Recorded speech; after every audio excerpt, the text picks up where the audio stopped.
Back in 2019, when I lived in Canada, me and a few buds went exploring in a forest. We had a week off school and wanted to do something fun.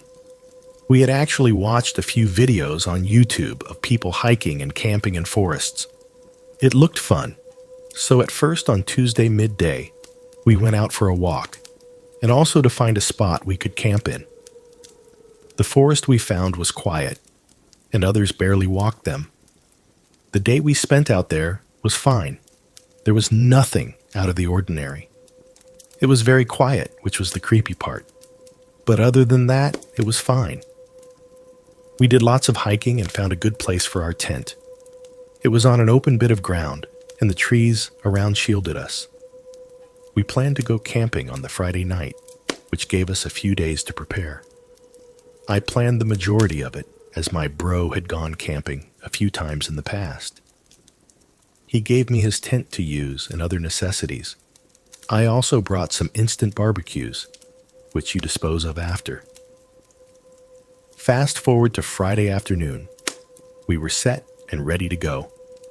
My buddies came to mine, and my bro was kind enough to take us to the start of the forest. It took us an hour of hiking to get to our camping spot. I didn't tell my buds anything, but just as we were around 10 minutes from our camping spot, I had a weird feeling someone was following us. I didn't see or hear anything. I just had that weird feeling.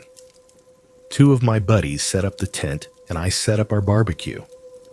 It only took me a minute, and they were still setting the tent up. So I roamed off to get some firewood for the campfire we planned to make at night. Lucky for me, I didn't need to go too far from the campsite, as there was a lot of wood around. I had enough wood, but I got some extra, just in case.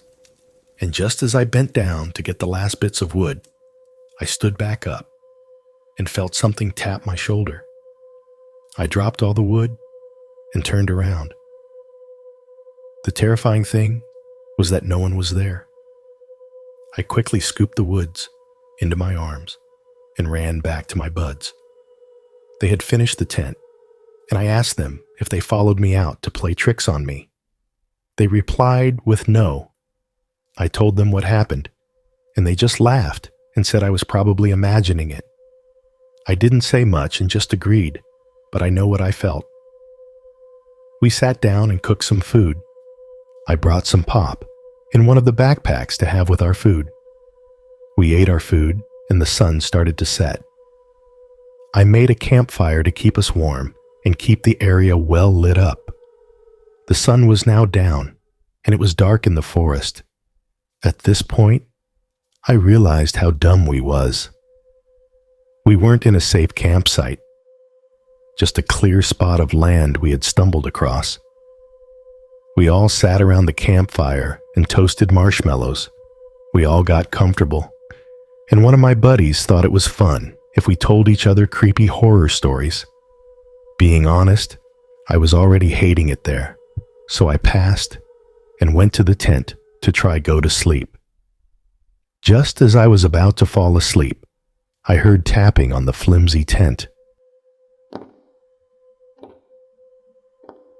I opened the tent zip and shouted at my friends to stop messing around. They were both sat down by the campfire and had no idea what I was on about. I still felt like they were messing with me, so I just told them to cut it out and went back in the tent. I did eventually fall asleep. It was hard as I did hear some of the stories they were talking about. I was awoken by the same tapping I heard earlier and quickly jumped out of the tent to shout at my buddies, only to realize they weren't out there. I went back into the tent, and they were actually sound asleep. I quickly zipped the tent back up and woke them up. I told them we needed to leave as something wasn't right. Just as I was finishing my sentence, footsteps surrounded the tent. I grabbed my torch and my phone. I rang my bro, but he didn't answer, so I rang again. He was half asleep, but I told him we were in trouble and needed help. I gave him brief directions as to where we were. The footsteps did eventually stop. We sat in the tent for an hour until I heard my bro shout my name. It took him some time to get to us due to the area we were in. We all ran out of the tent as quickly as we could. The drive home, I told my bro what had happened. Because of that terrifying trip, I know for certain I will never go camping again. Once a month, for the last 2 years, my dad has always been out hiking or camping. This changed a few months back. Every time my dad planned these days out, he would always ask me to go with him. I said no every time, but this time, I decided to say yes. I did not want to go camping. I only said yes to hiking. It was good to spend time together and enjoy the nature. My dad usually takes the same trails, but this time he wanted to explore a new trail he had never done before. It was about 2 hours from our house, and it would take roughly 4.5 hours to complete the hike. My dad packed 2 backpacks the night before. These were full of food, water, and other important stuff my dad takes on his hikes. We left early in the morning, around 7. There wasn't much traffic, and we arrived at the car park at 9:10. First off, the car park was empty. I didn't think much of it because it was early in the morning. My dad then proceeded to tell me the trail we were going on was not used often. I would have felt safer if I knew the trail was well used. There was a broken wooden gate at the start of the trail. Next to it stood a wooden sign. The sign said, "Please stay on the trail and do not wander off." My stomach sank. And what made me feel worse was on the sign, it looked like a small splash of dried blood. I told my dad I felt on edge, but he said it was fine, and that it was probably from an animal or something. Not very reassuring. My dad yapped on the whole time about the adventures he's had and how much he likes hiking. It was nice to listen to him and the stories he had to share.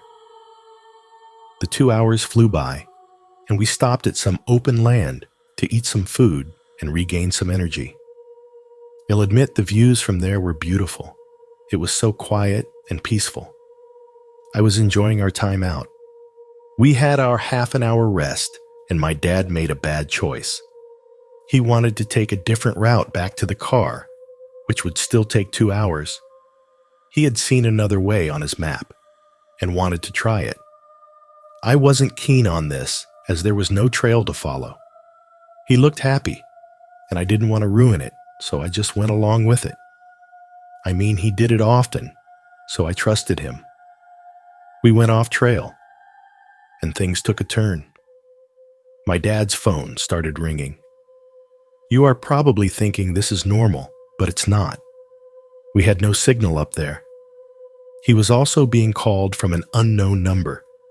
He answered it and put it on speaker. We couldn't hear much. It was glitching out. Then suddenly, all we heard was a terrifying scream coming from his phone. My dad asked if they were okay, but I grabbed his phone and hung up. I started to get worried and just wanted to get out of the forest. We were about an hour and a half away from the car park. I told my dad to hurry up and get us out of there. He knew I was worried, so he walked as fast as he could. About an hour away from the car park, I felt weird. I then heard footsteps that didn't sound like ours.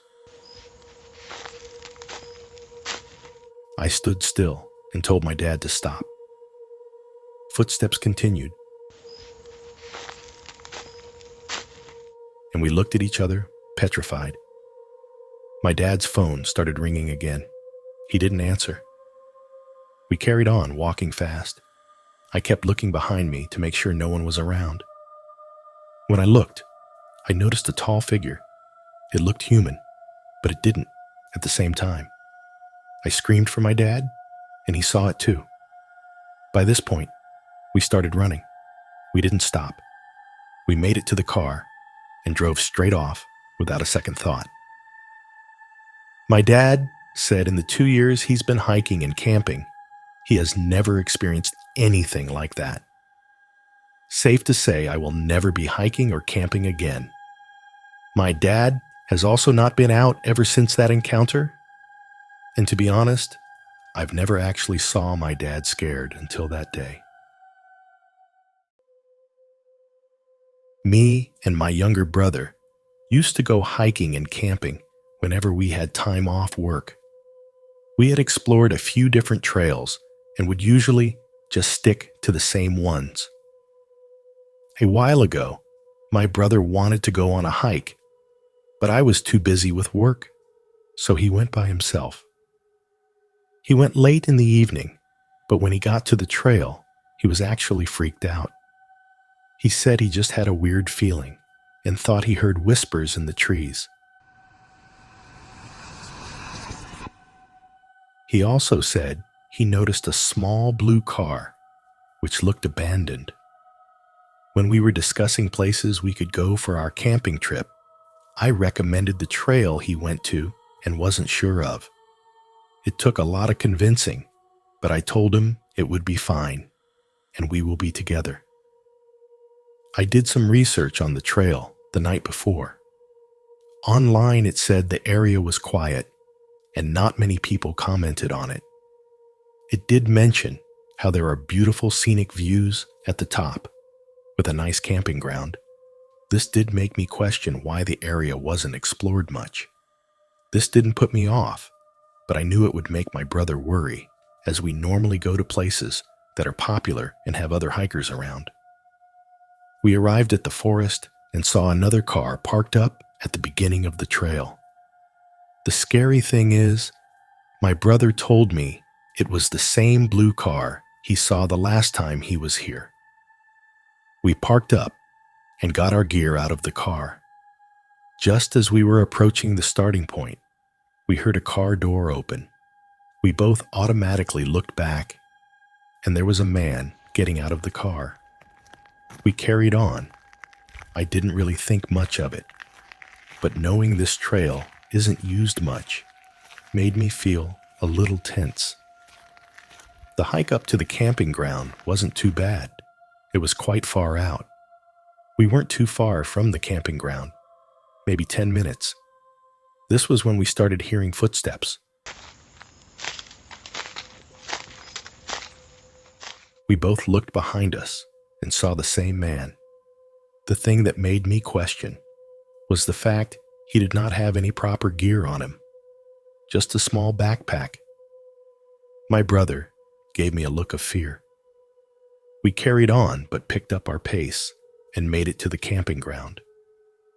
I checked behind us when we made it to the top, and the man had vanished. Weird.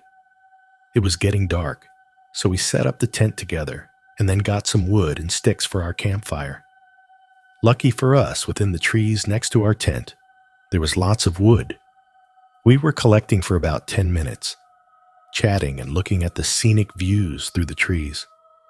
We headed back to our tent, and we were shocked at what we saw. There was a tent set up opposite ours, about 15 feet away. My brother said how weird the area was and was worried why one man appeared to be following us.